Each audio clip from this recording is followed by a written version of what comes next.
হে everyone, কেমন আছো তোমরা সবাই? আমি কিন্তু খুব ভালো আছি। আর আজকে নিয়ে এসেছি নতুন একটা রেসিপি তোমাদের সঙ্গে শেয়ার করার জন্য। আর সেটা হচ্ছে সবার ফেভারিট লোটে মাছ। তো ওখানে আমি কিছুটা আলু নিয়েছি, পেঁয়াজ রসুন আদা কেটে নিয়েছি, আর ওটা পেস্ট করে নিয়েছি। দেখো, প্রথমে আলুগুলোকে নুন হলুদ দিয়ে হালকা করে ভেজে নেব। একটু লাল লাল হলে তুলে ফেলবো।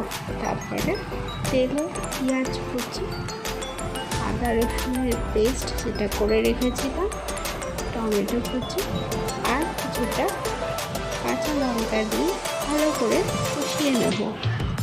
তারপরে কষানো হয়ে গেলে নুন হলুদ লঙ্কার গুঁড়ো দিয়ে যতক্ষণ না তেল ছেড়ে আসছে মশলাটাকে ভালো করে কষিয়ে তারপরে মাছটা ওর মধ্যে দিয়ে দেবো।